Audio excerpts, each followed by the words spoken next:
SailGP201. And to learn more about the wing trimmer, the person that literally holds the power in their hands, we thought we'd talk to 3-time SailGP champion, Kyle Langford. Carl Langford on board that Italian boat, super brave. Well, Carl, in SailGP101, we learned that the wing trimmer obviously changes the shape of the sail to get around a racetrack, but we know that there's a lot more that goes into it, especially at this level.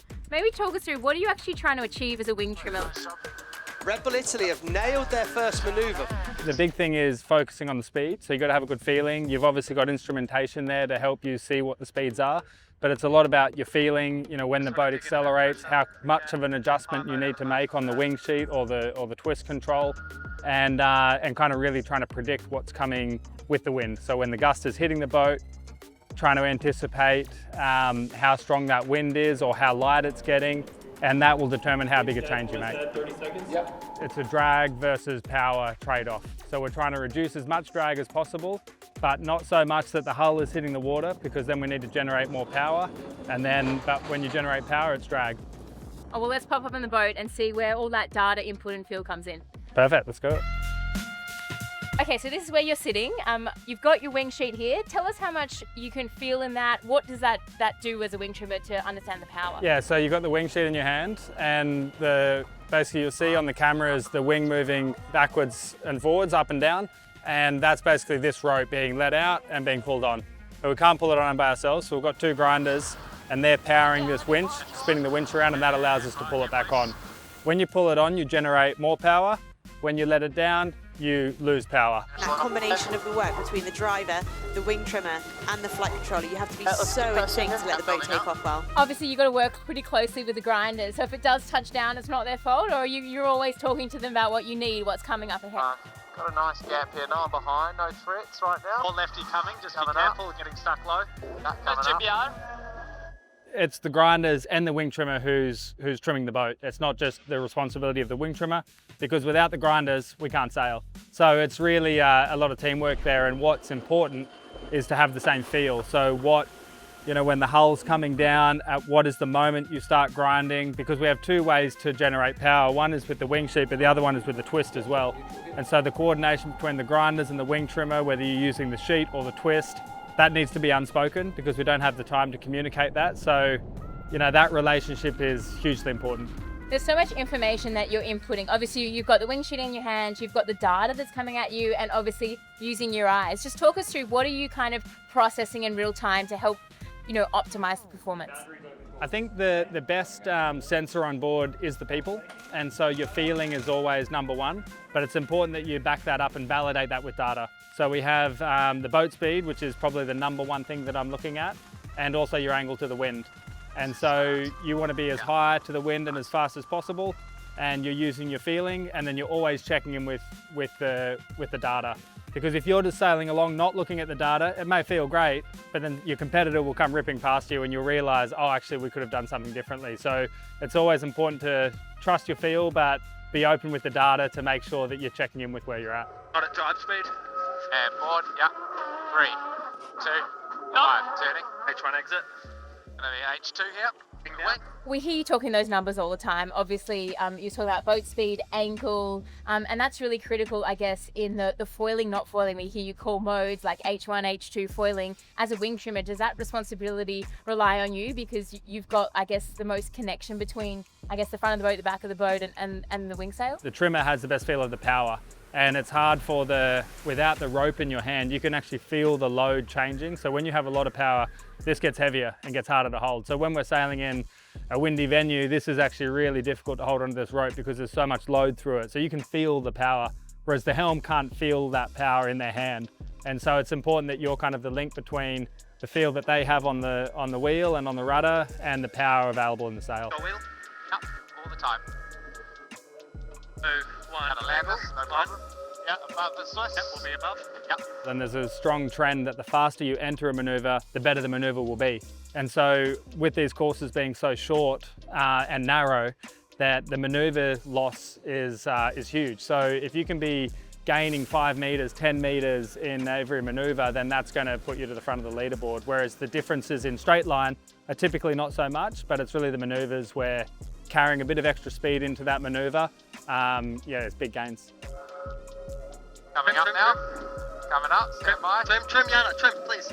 There's a lot of pressure when it's those foiling, not foiling maneuvers. As a wing trimmer, how much are you sort of calling that mode out of it? Foiling, touch and go sort of things, like how much pressure is on you to make that call? Yeah, I mean, every team does it differently on who's actually determining that call, but I mean, the key bits of information are what's your speed going into it, how efficient is the board dropping into the water, because if it's a bad board drop, the boat will slow down, which means that when you get to the end of the turn, you'll be even slower, so you could be on the cusp of foiling or not foiling. So it's really a lot of feel, and also looking at the wind, because you need to know how much power you're going to have available on exit with what's coming with the breeze.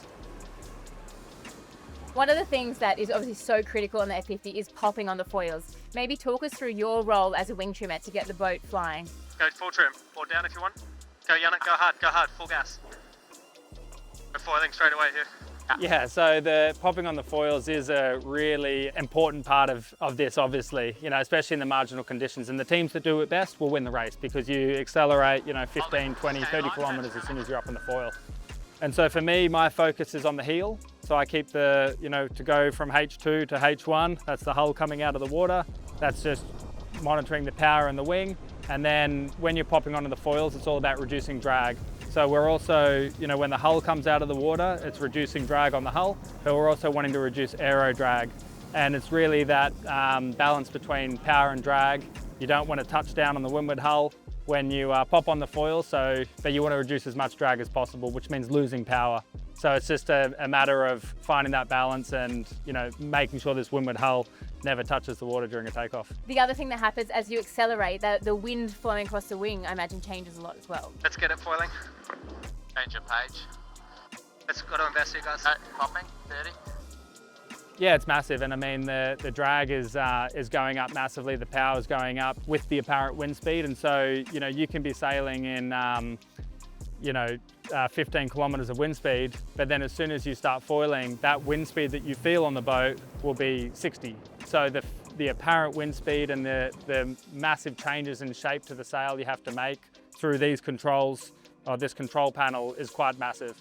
The other thing that I love watching is obviously the pre-start, and you've got the driver that's trying to thread the needle here or lead the fleet in, and that really, I guess, changes the way that you as a wing trimmer have to respond. How much, I guess, role does a wing trimmer play in a start in managing that acceleration when, you know, it's really in your hand? I'm 50, a little early, probably do a similar approach, but just try to get a bit lower. You really need to know what the driver's thinking, and times it's not easy for the driver to communicate what they want to do because the boats are traveling so quickly and the gap that they're going for may not be there in a second. So you need to have the instinct of the driver. So we spend a lot of time talking about the starts. I'm trying to get into Phil's head with what he's trying to achieve so I can kind of give him the platform to do whatever he wants, basically. One racing race on. Put pressure for the gun here.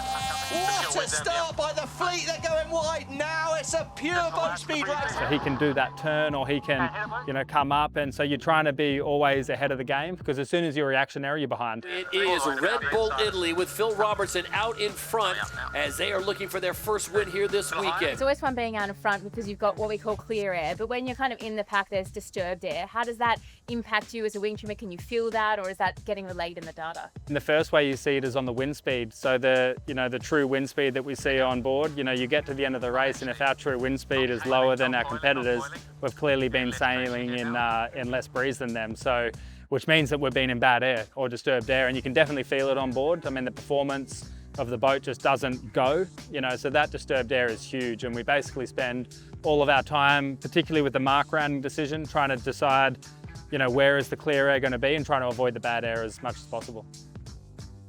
One other variable you've got to play with is you've got 3 different wing sizes. So how does it change for you when you go from an 18 to 24 to maybe a 27.5 in terms of the way that you might do your job? The performance of the wings is massively different, and again, it's due to drag. So the 18-meter wing is, you know, we think it's tiny, you know, and we love using that wing because when you tack with that wing, in the middle of the maneuver where you're not generating any power and it's all drag, you just coast through that middle part of the turn compared to the 27-meter wing where it's a lot more drag through the maneuver. So Yeah, it changes your takeoff speeds, your maneuver entry speeds, and also your moding as well. When you have the big wing on and it's a lot of drag, we don't necessarily go to a fast reaching mode upwind because there's diminished returns because there's so much drag that you actually don't accelerate and go any faster. Whereas the little wing, it's not good to stay high and slow because you lack power. So you want to get the boat ripping and get the apparent going. The other thing that really, I guess, impacts you is the type of race course. So, for example, Bermuda, a longer race course, more consistent breeze. Whereas if you go to a harbour course, it's gusty, it's shifty. How much harder does that make your role when you're in those sort of gusty venues? The gusty venues mean the coordination between the grinders, the wing trimmer, the flight controller, wing trimmer and helm is that much more important, and everything's a lot more critical. So to keep the boat sailing at 100%, then that coordination needs to be flawless. Right, coming up now. Sharp gusts coming and you need to react quickly. That's where really the good teams come out on top. Fast mode. I'm in. Yeah. Red Bull Italy in a tight one right now with Emirates GBR. I guess in all your years trimming a wing, what's the one thing that has really stuck with you that really, no matter what, that's the basic that you've got to nail every time? Yeah, good question. I mean, if I come in from a day and this windward hull hasn't touched the water, that's a good day. But also we don't want it too hard because then it changes the cant on the foil. So if I can have good heel control for a day, then that's a win. So Red Bull Italy will come across the line. They claim the victory in race 3 here in Rio. Awesome, thank you so much, Kyle. I mean, I think that was quite a lot of detail for everyone, but it just goes to show how much you're doing in real time, how much you're processing, multitasking, and sometimes you make it look easy, but there's a lot going on the boat. Make sure you subscribe to SailGP's YouTube channel for the most exciting race on water.